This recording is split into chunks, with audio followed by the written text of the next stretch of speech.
Hey friends, welcome back. Hope நீங்க எல்லாரும் நல்லா இருக்கீங்கன்னு நினைக்கிறேன். இந்த வீடியோல எதை பத்தி பார்க்க போறோம் அப்படின்னா ரீசெண்டா எங்க வீட்ல வந்து ஒரு எலக்ட்ரிசிட்டி இஷ்யூ வந்தது. அந்த எலக்ட்ரிசிட்டி இஷ்யூ உங்க வீட்ல வந்தாலும் நீங்க என்ன பண்ணணும், அந்த எலக்ட்ரிசிட்டி ஏன் வந்தது, அதை பத்தி ரூட் காஸ் என்ன, அதை பத்தி எல்லாமே இந்த வீடியோல இன்டெப்தா எக்ஸ்பிளைன் பண்ணி போட்டிருக்கேன். ஸோ வீடியோ ஸ்கிப் பண்ணாம ஃபுல்லா பாருங்க. வாங்க வீடியோக்குள்ள போலாம். ஃபர்ஸ்ட் அந்த இஷ்யூ என்ன அப்படின்றத எக்ஸ்பிளைன் பண்ணிடுறேன். அரௌண்ட் ஒரு 2 days முன்னாடி, அதாவது October 12 மார்னிங் அரௌண்ட் 2:30 AM அப்படின்னு பார்த்தீங்கன்னா, நான் இந்த ரூம்ல தான் எப்பவுமே வந்து ஸ்லீப் பண்ணுவேன் நைட்டு. அந்த 2:30 AM வந்து பார்த்தீங்கன்னா மேலே இருக்க ஃபேன் வந்து பார்த்தீங்கன்னா அப்நார்மலாக வந்து சுத்த ஆரம்பிச்சுது. நான் நினைச்சேன்னா சரி ஃபேனில் எதனா ப்ராப்ளம் இருக்கும், மேபி சவுண்டும் வந்து அதிகமாக வந்துட்டு இருந்தது. நான் அதனால் வந்து ஸ்லீப்பி கான்சியஸ்னால நான் ஃபேனை வந்து இங்கே என் பக்கத்தில் எப்பவுமே இந்த ரிமோட் வந்து வச்சுருப்பேன். என் வீட்டில் வந்து நான் ஆன் ஆஃப் பண்ணி கண்ட்ரோல் பண்ணுறதுக்காக நான் என்ன பண்ணேன், இந்த ரிமோட்டை வந்து இந்த ஃபேனை வந்து ஆஃப் பண்ணிவிட்டு படுத்துட்டேன். அதே ஒரு 1/2 hour கழிச்சு வந்து எங்கள் வீட்டில் வெளியே சவுண்ட் கேட்டுருக்கு. நான் எழுஞ்சி போகிறேன், பார்த்தா எங்கள் அப்பாவும் எங்கள் அண்ணன் வந்து பார்த்தீங்க அப்படின்னா ஃபேனில் வந்து ஓவர் ஸ்மெல் வருது, ஒரு மாதிரி காயில் பேர்ன் ஆகிற மாதிரி ஸ்மெல் வருது அப்படின்னு சொன்னாங்க. நான் உடனே என்ன பண்ணேன்னா, அந்த ஃபேனும் அப்நார்மல் ஸ்பீடில் சுற்றிட்டு இருந்தது. நான் உடனே என்ன பண்ணேன் பார்த்தீங்கன்னா, எல்லாத்தையும் ஆஃப் பண்ணிவிட்டு நேரம் எங்கள் மீட்டர் பாக்ஸ் அண்டே போயிட்டேன். எனக்கு வந்து இது என்ன இஷ்யூ அப்படின்றதும் தெரியும். இது வந்து இதோட செகண்ட் டைம் வந்து நடக்குது, அதுவும் தெரியும். இது என்ன இஷ்யூன்றதை நான் சொல்கிறேன், முன்னாடி எப்படி நடந்தது அப்படின்றதையும் நான் சொல்கிறேன். நேராக மீட்டர் போர்டாட போயிட்டேன். என்னோட மீட்டர் போர்டாட போயிட்டு அங்கே வந்து எம்சிபிஸ் ஆர் ஐசோலேட்டர்ஸ் இருக்கும். எங்கள் வீடு சிங்கிள் ஃபெஸ்ன்றதுனால வந்து பார்த்தீங்கன்னா எங்களுக்கு வீடு இருக்கும். எங்கள் வீட்டில் ஐசோலேட்டர்ஸ் இருந்தது. நான் வந்து ஐசோலேட்டர்ஸை வந்து ஆஃப் பண்ணிவிட்டு மீட்டரில் வந்து செக் பண்ணுறேன். அரௌண்ட் பார்த்தீங்க அப்படின்னா 400 volt வந்து வருது. யோசிச்சு பாருங்கள், சிங்கிள் ஃபேஸ் வீடு தான், 400 volt வந்து வருது. ஆனால் எனக்கு வந்து ஷாக்கிங்காகவே கிடையாது, ஏன்னா இது ஆல்ரெடி நடந்திருக்கு. இது ஏன் நடந்திருக்குன்றதை நான் சொல்கிறேன். ஐசோலேட்டர் ஆஃப் பண்ணிட்டோம் அப்படின்னாலே வீட்டு ஃபுல்லாக சப்ளை வந்து எங்கேயுமே போகாது, அங்கேயே ஆஃப் ஆகிடும். நான் வந்து அதை ஆஃப் பண்ணிவிட்டு, அது நைட் டைம், எங்களால் வந்து யார்கிட்டையுமே வந்து எதுவுமே சொல்ல முடியாது. அரௌண்ட் வந்து 3:30 அந்த டைம் கிட்ட போய் நான் யார்கிட்ட என்ன சொல்ல முடியும். நாங்கள் வந்து சரி விட்டுட்டோம், காலையில் ஆனதும் பார்த்துக்கலாம் அப்படின்னு சொல்லிட்டு விட்டுட்டோம். நாங்கள் மார்னிங்கும் அதேமாரி பார்த்தோம். மார்னிங் ஃபஸ்ட்டு கம்ப்ளைண்ட்டே எங்கள் பக்கத்து வீட்டில் வந்து மோட்ரு போட்டாங்க. அவங்க வீட்லேயும் சேம் அதே தான், மோட்ரு போட்டாங்க. அப்நார்மல் சவுண்டு, அந்த மோட்டரோட சவுண்டு கேட்ட உடனே நான் போயிட்டு அவங்களுக்கு வந்து வார்னிங் கொடுத்துட்டேன். இந்தமாரி வந்து 400 volt வருது, நீங்கள் எல்லா சிஸ்டமையும் ஆஃப் பண்ணி வைங்க, மெயின் ஆஃப் பண்ணி வைங்க, அதுதான் உங்களுக்கு சேஃப்டி அப்படின்னு சொல்லி நான் வந்து கொடுத்துட்டேன். இந்த இஷ்யூ ஏன் வருது அப்படின்னு பார்த்தீங்கன்னா, நீங்கள் கேட்கலாம் சிங்கிள் ஃபேஸ் வீட்டில் எப்படி 400 volt வருது, இதுனா ஜென்ரேஷன் இஷ்யூவா அப்படின்னு. ஜென்ரேஷன் இஷ்யூ கிடையாது. சிங்கிள் ஃபேஸ் வீடாக இருந்தாலுமே நாங்கள் பக்கத்தில் இருக்க போலில் தான் வந்து ஒரு ஃபேஸ் அண்ட் ஒரு நியூட்ரல் வந்து எடுப்போம். அப்படி தான் எல்லாருமே சிங்கிள் ஃபேஸுக்கு எடுப்பாங்க. அந்த போலில் பார்த்தீங்கன்னா வெறும் இந்த சிங்கிள் ஃபேஸ் நியூட்ரல் மட்டும் வராது, R, Y, B and neutral, இது 4மே வந்துகிட்டு இருக்கும். அந்த போலில் நாங்கள் அதுலேருந்து பார்த்தீங்கன்னா எதுனா ஒரு ஃபேஸ் அண்ட் ஒரு நியூட்ரலை வந்து எடுத்துப்போம். சிங்கிள் ஃபேஸ் எல்லாருமே எடுப்பாங்க, 3 phase எடுக்கிறவங்க 3 phase அப்படியே எடுத்துப்பாங்க. இது டிஸ்ட்ரிபியூஷன்னாலாம் எந்த பிரச்சனையுமே கிடையாது. ஸோ இது எங்கே நடந்ததுன்றதை நான் வந்து பார்த்தேன். எங்கள் வீட்டிலேருந்தே பார்த்தீங்கன்னா அந்த டிரான்ஸ்ஃபார்மர் இருக்கும், ஒரு ஏரியாவுக்கு டிஸ்ட்ரிபியூஷன் டிரான்ஸ்ஃபார்மர் அப்படின்வாங்க. அது வந்து இப்போ ஒரு ஸ்ட்ரீட் இருக்குன்னா அந்த ஸ்ட்ரீட்டோட பவர் கெப்பாசிட்டிக்கு அந்த மாதிரி டிஸ்ட்ரிபியூஷன் டிரான்ஸ்ஃபார்மர் அந்த ஒரு எண்டில் வந்து வச்சு அங்கேருந்து தான் ஜென்ரேஷன் வந்து பிரித்து கொடுப்பாங்க, ஜென்ரேட் ஆகுறத. அந்த டிஸ்ட்ரிபியூஷன் டிரான்ஸ்ஃபார்மர் இங்கே எனக்கு வீட்டிலேருந்து ஒரு 10 வீடு தள்ளி இருக்குது. இங்கேருந்து என் வீட்டிலேருந்து பார்த்தாலே அந்த டிஸ்ட்ரிபியூஷன் டிரான்ஸ்ஃபார்மரே வந்து தெரியும் எனக்கு கிளியராக. ஸோ நான் என்ன பண்ணேன் அப்படின்னா, அந்த டிஸ்ட்ரிபியூஷன் டிரான்ஸ்ஃபார்மருக்கே டேரெக்டாக போய் பார்த்தேன். அதான் லைன் டு லைன் பார்த்தீங்க அப்படின்னா 440 volts வரும். லைன் டு நியூட்ரல் பார்த்தீங்கன்னா 230 volt வந்து வரும். நீங்கள் இதுலேருந்தே வந்து கெஸ் பண்ணியிருக்க முடியும் என்ன நடந்திருக்கும் அப்படின்றத வச்சு. நான் இதை வீட்டில் இருக்கும் போதே கெஸ் பண்ணிட்டேன் என்ன நடந்தது அப்படின்னா, அங்கே கம்பத்துலேருந்து வர லைன் வந்து இங்கே வந்து போல் இருக்கும்ல, அந்த போல்லேருந்து ஒரு நியூட்ரல் லைன் போகும், ஒரு 3 phase வந்து போகும். L1, L2 and L3 3 ஃபேஸ்மே வந்து அந்த டிரான்ஸ்ஃபார்மர் தான் இங்கே வந்து கனெக்ட் பண்ணியிருப்பாங்க. இவங்களோட புவர் கனெக்டிவிட்டினால என்ன இருக்குன்னா, அந்த நியூட்ரல் வந்து கட் ஆகி ஒரு ஃபேஸில் வந்து டச் ஆகிடும். இது ஆல்ரெடி நடந்திருக்கு, நான் ஆல்ரெடியுமே நோட்டீஸ் பண்ணியிருக்கேன். இது ஆல்ரெடி ஒரு வாட்டி அன்னைக்கு நடந்தப்போ, அது ஆஃப்டர்நூன் 3 o'clock. அப்போ எங்கள் அம்மா கிரைண்டர் போட்டுருந்தாங்க. கிரைண்டர் வந்து தீஞ்ச ஸ்மெல் வருதுடா, பிளாஸ்டிக் மெல்ட் ஆகுதுடான்னு எனக்கு கூட்டாங்க. நான் அப்போ போயிட்டு அதை பார்த்தப்போ அப்போ இதே தான் அப்நார்மலாக இருந்து நான் செக் பண்ணேன். இதே தான், நான் டேரெக்டாக அந்த டிஸ்ட்ரிபியூஷன் டிரான்ஸ்ஃபார்மருக்கு தான் போனேன். அங்கே பார்த்தேன் நியூட்ரல் வந்து கட்டாகி டச் ஆகிருந்தது. நான் லைன்மேனுக்கு வந்து கால் பண்ண சொன்னேன், கால் பண்ணாங்க. அவங்க வந்து பார்த்துட்டு சரி பண்ணிட்டு போனாங்க. இது அகெயின் வந்து இப்போ நடந்திருக்கு 2 days பிஃபோர் வந்து நான் அங்கே போயிட்டு பார்த்தப்பே இருந்தது அந்த நியூட்ரல் வந்து கட்டாயி லைனில் விழுந்துடும். அப்படி விழுந்தால் என்ன ஆகும் அப்படின்னு பார்த்தீங்கன்னா, எங்களுக்கு சிங்கிள் ஃபேஸ் வீடு தானே, நாங்கள் வந்து 3 ஃபேஸில் வந்து இப்போ ஆர் ஃபேஸ்லேருந்து மெயின் லைன் எடுத்துருக்கோம்னா மிச்சம் 3 ஃபேஸில் ப்ராப்ளம் இருக்காது. ஆனால் நியூட்ரல் வந்து இந்த ஒய் ஆர் பியில் வந்து டச் ஆயிருந்தது அப்படின்னா எங்கள் வீட்டுக்கு வரது வந்து ஆர் ஃபேஸும் ஒய் ஃபேஸும் வந்துட்டு இருக்கும், நியூட்ரல் கட் ஆகிட்டு இருக்கும். ஆனால் ஆர் ஃபேஸ் ஒய் ஃபேஸ் வரதுனால 400 volts வந்து வரும். அப்ளையன்சஸ் எல்லாமே வந்து பார்த்தீங்கன்னா டபுள் த வோல்டேஜுக்கு வந்து ஒர்க் ஆக ஆரம்பிக்கும். அது வந்து உங்களுக்கு சில அப்ளையன்ஸ் வந்து சடனாக போயிடும். உங்கள் வீட்டில் ஸ்டெபிளைசர் இருந்ததுன்னா ஸ்டெபிளைசர் வந்து சேஃபாக ப்ரிவென்ட் பண்ணும். ஆனால் இங்கே எல்லா அப்ளையன்சஸ்க்குமே ஸ்டெபிளைசர் போட முடியாது. பார்த்தீங்கன்னா எங்கள் வீட்டில் வந்து 2 ஃபேனு, டியூப்லைட், ஒரு வீட்டில் டிவி, ஒரு வீட்டில் வந்து ஃப்ரிட்ஜுன்னு சொல்கிறாங்க. இந்த மாரி மல்டிபிள் அப்ளையன்சஸ் வந்து அதோட ரேட்டட் வோல்டேஜே பார்த்தீங்கன்னா நார்மலாக ஒர்க்கிங் வோல்டேஜ் எவ்வளோ கொடுத்துருப்பாங்கன்னா 170 to 280 இவ்வளோ தான் அதோட ப்ரொடெக்ஷன் ரேஞ்சே இருக்கும். நீங்கள் 400 வோல்ட் வந்தது அப்படின்னா ஒன்றும் கூட தேராது, டக்குன்னு எல்லாம் போக ஆரம்பிக்கும். அதுவும் இது நைட் டைம், யாருமே நோட்டீஸ் பண்ணிருக்க கூட மாட்டாங்க.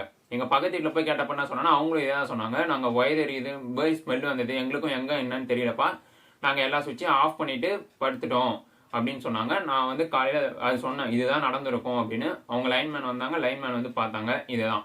இப்போ நான் எங்கள் ஏரியாவோட டிஸ்ட்ரிபியூஷன் டிரான்ஸ்ஃபார்மர் வந்து காட்டுறேன், அது வந்து பாருங்கள் அது எப்படி இருக்குது அப்படின்றத. பார்த்தீங்கன்னா RYB மூணுத்துக்குமே வந்து கொடுத்துருப்பாங்க, நியூட்ரல் வந்து இருக்கும். இதோட கண்டக்டிவிட்டிஸ், அந்த ஒயர் போதில் அதோட அலுமினியம் ஒயரு, அதோட இன்சுலேட்டர்ஸ் எதுனா இருக்கான்னு பாருங்க. இது எவ்வளோ புவரான கண்டிஷனில் இவங்க மெயின்டைன் பண்ணுறாங்க அப்படின்றத மட்டும் பாருங்க. இது TNEB கிட்ட நாங்கள் எப்படி இதை TNEB எப்படி பார்க்குறாங்கன்னு தெரியல. ஆல்ரெடி பல கிரியேட்டர்ஸ் இதை பற்றி வீடியோ போட்டிருக்காங்க. ஆனால் ப்ரிவென்டிவ் மெஷர்ஸ்னால் இதெல்லாம் நடக்கலாம் அப்படின்னு சொல்லி பார்த்து எடுக்கிறது. இவங்க வந்து பார்த்தீங்க அப்படின்னா எதுவுமே அந்த மாரி எடுக்கிறாங்களா இல்லையானே தெரியல. எல்லாமே நடந்ததுக்கு அப்புறம் எடுக்கலாம் என்ற இன்சிடென்ட் தான். இங்க நடந்ததுக்கு அப்புறமும் கூட கிடையாது, நடந்ததுக்கு அப்புறம் செகண்ட் டைம் நடக்குது, அப்பவும் இதே தான். இப்போ வந்து கனெக்ஷன்ஸ் கொடுத்துட்டு போயிருக்காங்க. இதுதான் வந்து பாத்தீங்கன்னா இங்க டிஸ்ட்ரிபியூஷன் டிரான்ஸ்ஃபார்மர்ல இருந்து கம்பத்துக்கு வந்து போகுது. அதுதான் இந்த நியூட்ரல் லைன் எங்க கனெக்ட் ஆயிருக்குதுன்னு பாருங்க. அந்த நியூட்ரல் லைன் அப்படியே பாருங்க, ஒரு இன்சுலேட்டர் கூட போடல, அப்படியே அந்த எலக்ட்ரிக்கல் சேசஸ்லேயே அயன் சேசஸ்லேயே அப்படியே ரவுட் பண்ணி கொஞ்சம் கொஞ்சமா உள்ள தள்ளி எடுத்துட்டு வந்து டைரக்டா டிரான்ஸ்ஃபார்மர்ல நியூட்ரல் கொடுத்துருப்பாங்க. டிஸ்ட்ரிபியூஷன் டிரான்ஸ்ஃபார்மர்ல நியூட்ரல் பாத்தீங்க அப்படின்னா, டிஸ்ட்ரிபியூஷன் டிரான்ஸ்ஃபார்மர்ல இப்போ உங்க வீட்டுக்கு வர நியூட்ரல் மாரிலாம் இருக்குது. டிஸ்ட்ரிபியூஷன் டிரான்ஸ்ஃபார்மர்ல வந்து எர்த்திங் தான் பண்ணிருப்பாங்க. அதுதான் உங்க வீட்டுக்கு வந்து நியூட்ரலா வந்துட்டு இருக்கும். உங்க வீட்டுக்கு தனியா எர்த்திங் பண்ணுவாங்க, டிரான்ஸ்ஃபார்மருக்கும் தனியா எர்த்திங் பண்ணுவாங்க. அந்த நியூட்ரல் வந்து அப்படியே பாத்தீங்கன்னா ஒரு இன்சுலேட்டர் கூட கிடையாது, அப்படியே வந்துட்டு இருக்குது. இப்போ லைன்மேனே வந்து யாருன்னா பாக்குறாங்கன்னா ஒரு 5 நிமிஷம் நின்று தான் பார்ப்பாங்க அந்த இடத்த. ஏன்னா இது அவ்வளோ புவர் கண்டிஷன்ல இருக்கு. இது இப்போ சரி பண்ணிட்டு போயிருக்காங்கன்னா இது எப்போனா திருப்பி வந்து அறுத்துக்கிட்டு அதே மாரி விடும். இங்கே MCB இருக்கும், MCB ப்ரிவென்ட் பண்ணணும்னு நான் சொல்கிறேன். ஆஸ் அ எலக்ட்ரிஷியனாக எனக்கு தெரியும் என்ன நடந்திருக்குன்னா, பெட்ரூமுக்கு வந்து 6 amps MCB வந்து போடுவாங்க. நார்மலாக எலக்ட்ரிஷியன்ஸ் ஒர்க் பண்ணுறது இதுதான். பெட்ரூமுக்கு வந்து மினிமம் 6 amps MCB வந்து போடுவாங்க. 6 amps MCB எவ்வளோ எடுக்குன்றீங்க? உங்கள் ஃபேன் ஒன்று பார்த்தீங்கன்னா 1 amps கம்மியாக தான் வந்து எடுக்குமே. இப்போ BLDC ஃபேன்லாம் சொல்கிறாங்க, அதெல்லாம் வந்து 0.3 amps தான், 0.3 amps கம்மி தான் எடுக்குமே. இப்போ அதெல்லாம் பார்த்தீங்கன்னா 6 amps MCB இங்கே இருக்குது, 0.3 amps இருக்குது. இது 400 வோல்ட் வந்தால் 2 amps எடுக்கும். 2 amps எடுத்தால் கூட அந்த MCB ட்ரிப் ஆகாதுன்னா உங்கள் ஃபேன் போயிடும் கண்டிப்பாக. அதுவும் நைட் டைமில் நீங்கள் யாருமே வந்து இங்கே வந்து அப்ளையன்சஸ் எல்லா அப்ளையன்சஸ் லோடையும் போட போகிறது கிடையாது. ஏசிக்கு தனி MCB இருக்கும், அதுவும் வந்து சொல்லிடுறோம். உங்கள் வீட்டில் பார்த்தீங்கன்னா ஏசிக்கு தனி MCB இருக்கும், அண்ட் லோட் சின்ன லைட்டிங் லோட்ஸ் அண்ட் ஃபேன் லோட்ஸுக்கு வந்து தனி MCB இருக்கும். அதெல்லாம் கம்பைண்டாக ஒன்றா இருக்கும். இங்கே வந்து அதுவுமே வந்து உங்களை காப்பாற்ற போகிறது கிடையாது. ஃபியூஸ் இருந்தாலும் ஃபியூஸும் வந்து ஃபியூஸோட ஒர்க்கிங் எப்படின்னா ரொம்ப நேரம் வந்தால் தான் அது ஹீட் ஆகி மெல்ட் ஆகும். MCBயோட ஜாபே பார்த்தீங்கன்னா கரண்ட் வந்தால் தான் ட்ரிப் ஆகும். ஆனால் இங்கே வந்துட்டு இருக்கிறது வோல்டேஜ். உங்களுக்கு அது எப்படி காப்பாற்றும் அப்படின்றது வந்து எனக்கு புரியல. அதுவும் ஃபெயிலியர் ஆகிடும் இந்த கேஸில் பார்த்தீங்க அப்படின்னா. இவங்க வந்து ப்ரிவென்டிவாக வந்து இது கட் ஆகுனா இப்படி பண்ணணும், அதுக்கான ஒரு இன்சுலேட்டர்ஸ் கூட கிடையாது. நீங்கள் பார்த்தீங்கன்னா இது கிளியராக தெரியும், அங்கே ஒரு இன்சுலேட்டருமே வந்து இருக்காது. டைரெக்டாக அப்படியே கட்டு கம்பி வச்சு கட்டி எடுத்துகிட்டு வந்த மாரி இருக்கும்.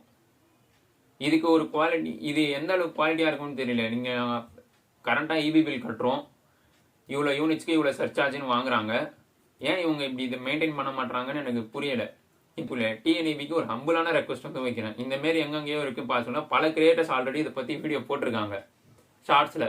எங்கள் வீட்டில் வந்து இந்த மாரி வோல்டேஜஸ் வருது அப்படின்னு, இதுதான் நடந்திருக்கும்னு பின் பாயிண்ட் பண்ணியே நான் வந்து சொல்ல முடியும் என்னால். இதுதான் அங்கே நடந்திருக்கும் அப்படின்றது. நான் காலைல வந்து ஃபோர்மேன் பார்க்குறாங்க, ஃபோர்மேன் 2 பேர் வந்தாங்க, டக்குன்னு அதை பண்ணிட்டு போனாங்க. அவங்க பண்ண ஒர்க்குமே நான் காட்டுறேனே, ஃபினிஷிங் ஆன ஒர்க்கே நான் காட்டுறேன். ஃபினிஷிங் ஆன ஒர்க்கில் பார்த்தீங்கன்னா அப்போவாச்சு இன்சுலேட்டர் போட்டாங்களான்னு கேட்டால் அப்பவும் ஒரு இன்சுலேட்டரும் போடல. அங்கே வர ஒயர்ஸுக்காவது இன்சுலேட்டட் ஒயர் வந்து போடணும். நீங்கள் ஒவ்வொரு போல்லேருந்து போகிறதுல அலுமினியம் ஒயர் வந்து போடலாம். ஆனால் டிரான்ஸ்ஃபார்மராண்ட இருக்கிற க்ளோசர் ஒயர்ஸ் எங்கெங்கெல்லாம் க்ளோஸராக வருமோ அங்கெங்கெல்லாம் வந்து நீங்கள் இன்சுலேட்டட் அலுமினியம் ஒயர்ஸ் யூஸ் பண்ணணும். அங்கே இன்சுலேட்டர்ஸ் யூஸ் பண்ணாமல் போலில் போகிற அதே ஒயர் எடுத்து இங்கேயும் யூஸ் பண்ணுறீங்க, நான் இன்சுலேட்டட் ஒயர்ஸை. சரி இல்லையா, ஐசோலேட்டர்ஸாவது போடணும். ஒரு ஒயரையும் செப்பரேட் பண்ணுறதுக்கு அந்த போலில் வந்து மெட்டல்ஸ் இருக்கும், அந்த போலில் இருக்க மெட்டலையும் இதையும் செப்பரேட் பண்ணுறதுக்கு ஐசோலேட்டர்ஸ் இருக்கும். அந்த ஐசோலேட்டர்ஸுமே அவங்க யூஸ் பண்ணல. எனக்கு புரியல. சரி, விட்டுருங்க இதோட. இதெல்லாம் நடந்து முடிஞ்சது. இப்போ இந்த மாரி ஒரு இஷ்யூ வருது அப்படின்னா நீங்கள் என்னென்ன பண்ணணும், டக்குன்னு நீங்கள் இந்த மெஷர்ஸ்லாம் எடுக்கணும். ஃபஸ்ட்டு பேனிக் ஆகாதீங்க. வருதுன்னா உங்களுக்கு எதுனா ஒரு டிவைஸ் அப்நார்மலாக ரன் ஆகுதுன்னு தெரிஞ்சாலே பேனிக் ஆகாதீங்க. ஃபஸ்ட்டு அந்த ரூமில் இருக்கிறது எல்லாத்தையுமே வந்து ஆஃப் பண்ணிவிடுங்க. நேராக உங்களோட மீட்டர்ஸ் எங்கே லொக்கேட் ஆகிருக்கோ, மெயின் டிஸ்ட்ரிபியூஷன் பாக்ஸ் எங்கே இருக்கோ அங்கே போங்க. சில வீட்டுக்கு வந்து டிபி பாக்ஸ் அப்படின்வாங்க, அது இருக்கும். நீங்கள் அதில் வந்து ஒரு 4 போல் இருக்கும், ஒரு 4 இது சேர்ந்த மாதிரி இருக்கும். அதை வந்து ட்ரிப் பண்ணிவிடுங்க. நான் முடிஞ்சால் இமேஜ் வந்து இங்கே ஆட் பண்ணுறேன். அதை வந்து ட்ரிப் பண்ணிவிடுங்க. அதுக்கு அடுத்தது உங்களோட மீட்டர் போர்டாண்ட போங்க. மீட்டரில் வந்து 2 பட்டன்ஸ் இருக்கும். 3 ஃபேஸ் மீட்டர் அப்படின்னா, சிங்கிள் ஃபேஸ் மீட்டர்னா ஒரு பட்டன் இருக்கும். நீங்கள் அந்த பட்டனை ப்ரெஸ் பண்ணிட்டே இருந்தீங்க அப்படின்னா அது வந்து 3 ஃபேஸ் மீட்டர்னா ஒரு ஃபேஸுக்கும் எவ்வளோ வோல்டேஜ் வருதுன்னு காட்டும். 3 ஃபேஸ் மீட்டரில் என்ன நடக்கும் அப்படின்னா, ஒரு நியூட்ரல் லைன் கட் ஆகி ஒரு ஃபேஸில் விழுது. இப்போ சப்போஸ் RYB 3 ஃபேஸ் இருக்குது. என்னோட நியூட்ரல் கட் ஆகி ஆர் ஃபேஸில் விழுது அப்படின்னா மிச்சம் இருக்க 2 ஃபேஸ் இருக்குல்ல, அது 2 ஃபேஸ்லையுமே 440 வரும். ஏன்னா Y to R, B to R இது ரெண்டுத்துக்குமே 440 வோல்ட்ஸ் வந்து வரும். ஆர் ஃபேஸ் வந்து கட் ஆகிடும். ஏன்னா அதுக்கு வந்து நியூட்ரல் கிடைக்காததுனால அது வந்து கட் ஆகிடும். அடுத்தது சிங்கிள் ஃபேஸ் வீடாக இருந்ததுன்னா, உங்களோட லக்கு கட்டானது உங்கள் வீட்டில் வந்து போல்லேருந்தே ஆர் ஃபேஸில் எடுத்திருக்கீங்க, நியூட்ரலும் கட் ஆகி ஆர் ஃபேஸ்லேயே விழுந்திருக்குன்னா உங்கள் வீட்டுக்கு பவர் கட் ஆகிடும். வேறு எந்த பிரச்சனையும் வராது. ஆனால் உங்களோட பேட் லக் என்ன மாரி இப்போ பேட் லக்காக இருந்தது அப்படின்னா, நீங்கள் ஆர் ஃபேஸில் எடுத்திருக்கீங்க, ஆனால் நியூட்ரல் கட் ஆகி விழுந்தது ஒய் ஃபேஸில் விழுந்திருந்ததுன்னா ஒன்றுமே பண்ண முடியாது. 440 வோல்ட் அப்படியே த்ரூவாக சார்ஜாக வரும் உங்கள் வீட்டுக்கு. நீங்கள் பேனிக்கே ஆகாதீங்க, டேரெக்டாக மீட்ரு போங்க. ஃபஸ்ட்டு எல்லாத்தையும் ஆஃப் பண்ணிவிடுங்க. ஃபியூஸ் கேரியர்ஸ் இருந்ததுன்னா ஃபியூஸ் கேரியரை புல் பண்ணுங்கள். ஃபியூஸ் கேரியர் டைட்டாக இருக்கும், அதை சேஃபாக புல் பண்ணுங்கள். அப்படி இல்லைன்னா ஜஸ்ட் ஐசோலேட்டர்ஸ் ஆஃப் பண்ணுங்கள். மீட்டர் அந்த ஒரு ஐசோலேட்டர்ஸ் இருக்கும், அதையும் ஆஃப் பண்ணிவிடுங்க. மீட்டரை செக் பண்ணுங்கள். மீட்டரில் வந்து இப்போ நான் காட்டுறேன், நீங்கள் ப்ரெஸ் பண்ணிட்டே இருந்தீங்க அப்படின்னா ஒன்றா வரும். டைமு, கிலோவாட் ஹவர்ஸ் எல்லாமே வரும். அதுலேயே வோல்டேஜ் வரும். சிங்கிள் ஃபேஸ் மீட்டராக இருந்தால் ஒரே ஒரு வோல்டேஜ் ரேட்டிங் வந்து வரும், கரண்ட் ரேட்டிங் வந்து வரும். 3 ஃபேஸ் மீட்டராக இருந்தது அப்படின்னா ஒரு ஃபேஸுக்கும் எவ்வளோ வோல்டேஜ் போகுது, எவ்வளோ கரண்ட் போகுதுன்றது வந்து வரும். நீங்கள் அதிலே 400 வந்தாலே அது தெரிஞ்சிடும். நீங்கள் உடனடியாக உங்களோட இபி பக்கத்தில் எங்கே ஆஃபீஸ் இருக்கோ அவங்கள காண்டாக்ட் பண்ணுங்கள். அவங்க காண்டாக்ட் பண்ணி ஒரு யூஸும் இல்லை அப்படின்னா TNEB வெப்சைட் போங்க. TNEB வெப்சைட்டில் 24/7 காண்டாக்ட் நம்பர் இருக்கும், அதை ரீச் பண்ணுங்கள். அதை ரீச் அவுட் பண்ணியும் இல்லை அப்படின்னா பக்கத்தில் இருக்க எல்லா வீட்டுக்கும் இன்ஃபார்ம் பண்ணிவிட்டு ஆஃப் பண்ணிவிட்டு வெயிட் பண்ணுங்கள். திருப்பி டேர்ன் ஆன் பண்ணாதீங்க. திருப்பி அவங்க லைன்மேன் வந்து ரிப்பேர் பண்ணுறாங்களான்ற நியூஸ் வருதான்னு பாருங்கள். இல்லைனா நீங்களே முடிஞ்ச அளவுக்கு லைன்மேன் வந்தாங்கன்னா அவங்க கிட்ட போய் நின்று எனக்கு இதெல்லாம் இப்படி இருக்குது, இதெல்லாம் ஏன் அப்படின்னு அவங்கள கொஸ்டின் பண்ணுங்கள். நீங்கள் கொஸ்டின் பண்ணீங்க அப்படின்னா தான் அவங்க வந்து அடுத்த சேஞ்சஸ் வந்து மேக் பண்ண ட்ரை பண்ணுவாங்க. நீங்கள் போகிறீங்க அப்படின்னா உங்ககிட்ட ப்ரூஃப் இருந்தது அப்படின்னா வீடியோ ப்ரூஃப் முன்னாடியே எடுத்து வச்சுட்டு இதை சொல்லுங்கள், இது இந்த இஷ்யூ வந்து இப்படி வருது, நீங்கள் ஐசோலேட்டர் ஆஃப் பண்ணுங்கள், நீங்கள் இன்சுலேட்டர்ஸ் எல்லாமே போட்டு எனக்கு வந்து கொடுங்க அப்படின்னு. அவங்க முடியாது அப்படின்னு சொன்னாங்கன்னா நீங்கள் நேராக இபி ஆஃபீஸில் போய் ஏஇ கிட்ட ஒரு கம்ப்ளைண்ட் ரைஸ் பண்ணலாம். எங்கள் ஏரியாவில் வந்து இந்தமாரி லோ குவாலிட்டியெலாம் ஒயர்ஸ் யூஸ் பண்ணுறாங்க, டிஸ்ட்ரிபியூஷன் டிரான்ஸ்ஃபார்மர்ஸை எங்களுக்கு அப்பப்போ வீட்டில் ஃபால்ட் வருது அப்படின்றத வந்து நீங்கள் ஏஇ கிட்டே ஒரு கம்ப்ளைண்ட் வந்து ரைஸ் பண்ணால், இப்போது இது பகலில் நடந்திருந்தால் உடனே ஆஃப் பண்ண முடியும். இது நைட்டில் நடந்திருக்கு. லக்கிலி இப்போ வந்து இது நான் இருக்கும் போது 2 வாட்டியுமே நடந்திருக்கு. இப்போ நான் இல்லாதப்போ இருந்தேன்னா எங்கள் அம்மாவுக்கு வந்து இந்த அளவுக்கு இந்த எலக்ட்ரிஷியன் பற்றிலாம் நாலேஜெலாம் கிடையாது. அவங்க வந்து இது என்ன நடக்குதுன்னே தெரியாமல் புகையுதுன்னு சொல்லிட்டு மற்ற அப்ளைன்சஸையும் போட்டு பார்த்துட்டு இருந்திருப்பாங்க. இனிமேல்ட்டு அப்படி வந்து ஆஃப் பண்ணுவாங்க. ஏன்னா சொல்லி கொடுத்துருக்கேன், வேற என்ன பண்ண முடியும் தெரியல. ஆனால் பக்கத்து வீட்டிலலாம் வந்து பார்த்தீங்க அப்படின்னா அவர் வந்து சொன்னார், நான் நைட்லேருந்து எனக்கு என்ன இதுனா தெரியல, எங்கள் வீட்டில் ஒயர் எரியுது, நான் பயந்து உக்காந்துட்டு இருந்திருக்கேன் அப்படின்னு. ஒயர் எரிஞ்சனால அந்த ஸ்மெல் வந்து வந்திருக்காது. இந்த ஃபேனில் இருக்குது பார்த்தீங்கன்னா ஒரு இன்சுலேட்டட் கோட்டிங் வந்து கொடுத்துருப்பாங்க. அந்த இன்சுலேட்டட் கோட்டிங் வந்து ஹீட் ஆக அது மெல்ட் ஆக ஆரம்பிச்சிடும். ஓவர் ஹீட் ஆச்சுன்னா அது மெல்ட் ஆக ஆரம்பிச்சிடும். அட் த கண்டிஷன் அதோட இன்சுலேட்டிங் ப்ராப்பர்ட்டியை அது லூஸ் பண்ணி அதுவுமே கண்டக்ட் பண்ண ஆரம்பிச்சிடும். அப்போனா டேரெக்டாக ஷார்ட் சர்க்யூட் ஆகி ட்ரிப் ஆக ஆரம்பிக்கும். நீங்கள் அதுக்கப்புறம் அந்த ஃபேனை யூஸ் பண்ணுறதே வேஸ்ட் ஆகிடும். அதே ப்ராப்பராக இன்சுலேட்டட் ஒயர்ஸ் போட்டு ஐசோலேட்டர்ஸ் யூஸ் பண்ணி எங்கெங்கே செப்பரேஷன் வேணுமோ அந்த செப்பரேஷன்ஸ் எல்லாமே மெயின்டைன் பண்ணி பண்ணாலும் இந்த பிரச்சனையே கிடையாதுங்க. போல்லையுமே அதேமாரி பார்த்தீங்க அப்படின்னா நியூட்ரல் வந்து நான் பார்த்த வரைக்கும் இந்த லாஸ்ட்டில் இருக்கும். ஆனால் இங்கே போலில் வந்து எப்படி இருக்குன்னா ஃபேஸ் போகுது, ஃபேஸுக்கு அடுத்து நியூட்ரல் லைன் போகுது, அதுக்கு அடுத்தது 2 ஃபேஸ் போகுது. நியூட்ரல் வந்து ஒன்று லெஃப்ட் சைடில் வச்சுருவாங்க, அப்படின்னா அந்த ரைட் சைடில் வச்சுருவாங்க. இது எப்படின்னு எனக்கு தெரியல.